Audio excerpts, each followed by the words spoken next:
कठोपनिषद परमात्मा स्वरूप कठोपनिषद परमात्मा को ब्रह्म बोली कहुई।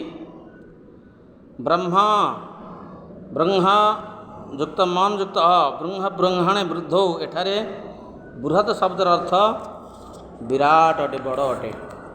यही बृहत शब्दरु ब्रह्म शब्दर सृष्टि जी समस्त बड़रू बड़ हो पारे अटंती से ही ब्रह्मपद वाच्य अटंती।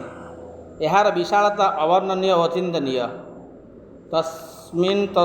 तस्मिन् हतस्तुर भुवनानि विश्वा। कठोपनिषदर द्वितीय अध्यायर तृतीय वल्लीर प्रारंभ ब्रह्म को ही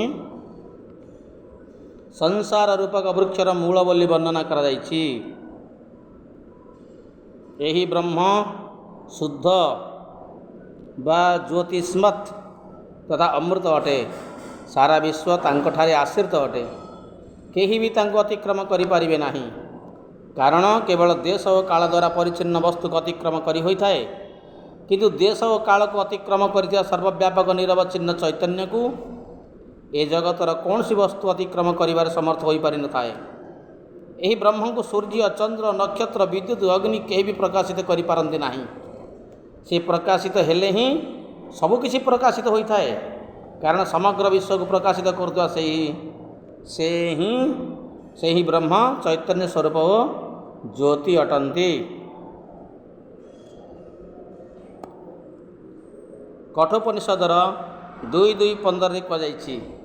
न तत्र सूर्यो भाति न चंद्र तारकम नेमा विद्युत भांति कुतोऽयमग्निः तमेव भान्तम अनुभाति सर्वं तस्य भाषा सर्वमिदं विभाति।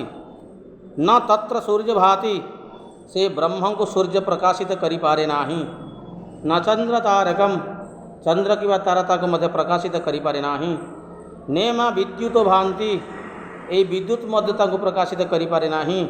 कुतोऽयम अग्नि ये सामान्य अग्नि बा कौन कहिबा। तमेव भान्तम अनुभाति सर्वम से ब्रह्म निजे प्रकाशित हला परे तांकर प्रकाश रे तस्य भाषा सर्वमिदं विभाति। तांकर प्रकाश रे ये सब किछि प्रतिभासित होता है, उद्भासित होता है। सही परी कठोपनिषदर 2:2-9 कहुई। अग्निर्जथैको भुवनं प्रविष्टो रूपं रूपं प्रतिरूपो बभूव एकस्तथा सर्वभूतान्तरात्मा रूपम रूपम प्रतिरूपो बहिश्च।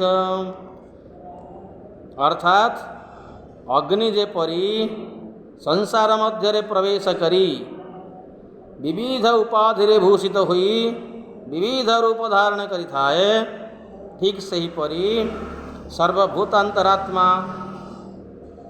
विविध शरीर प्रवेश करी विभिन्न रूप धारण करि थाए तथा बहिर्गत विश्व से परिव्याप्त होई पारि थाए। ब्रह्म अनित्य मानंकरे नित्य और चेतन मानंकर चेतन अटंती। यह एपरि एक तत्व जहाँकि सकल कामना को पूर्ण करि थाए। यथा कठोपनिषदर 2:2-13 कहुई। नित्यो नित्यानां चेतन चेतनानां एको बहुनां विदधाति कामान् तमात्मस्तं ये अनुपश्यन्ति धीराः तेषां सुखं शाश्वतं नेतरेषाम्। यही ब्रह्म का जोगु ही अग्नि उत्ताप प्रदान करि थाए, सूर्य प्रकाशित होता है, इंद्र वृष्टि करि थाए, जम निजर कार्य संपादन करि थाए। अनित्य वस्तु मानक मध्य नित्य चेतन मानकर चेतना विभिन्न प्रकार विविध प्रकार संसार से प्रकाशित करि थांती। यही ब्रह्म हेउछंती ज्योतिर्मय अमृत असीम व अनतिक्रमण। कठोपनिषद 2:3-1। कठोपनिषद सर्वत्र आत्मा और ब्रह्म शब्द को गोटे तत्व को बुझाइया प्रयोग कर देखा जाए। देह इंद्रिय प्रबुद्धि सह युक्त व्यक्तिर कूटस्थ चैतन्य ही आत्मा अटे। यह अंतर्दृष्टि कहुई पारे। सेहीपरि बहिदृष्टि जगतर अधिष्ठानभूत से चैतन्य को ब्रह्म कहुए। कठोपनिषद रे ब्रह्म और जीवात्मार संबंध विषय रे मध्य आलोचना कर जाइछि। उभय हृदय रूपी गुंफारे बास करती, किंतु जीवात्मा निजर कर्मफल को भोग करिथाए और ब्रह्म कर्मफल को भोग करे नाही, कारण से कार्य कारण सहित तांकर कौन संपर्क न थाए। ब्रह्म तो साक्षीभूत, जीवात्मा छाया होइथिबा बेले ब्रह्म सूर्यालोक सदृश होइथांती।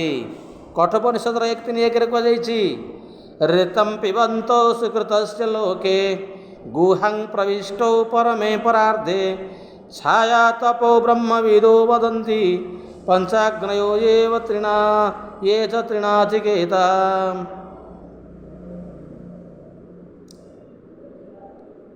आमर भगवत गीतारे मध्य कहुଯାଇଛି जे गोटे वृक्ष रे दुईटी पक्षी बसी छंदी। वृक्ष होची प्रकृति एवं से वृक्षर फल को गोटे पक्षी खाऊछि, आउ गोटे पक्षी साक्षी रूप से चाहि रही। एहीपरि उभय आत्मा और ब्रह्म मध्य औपाधिक प्रभेद रही, किंतु उभय मध्य पारमार्थिक अभेद रही। अतएव आत्मार साक्षात्कार ही ब्रह्म साक्षात्कार संभव होइथाए।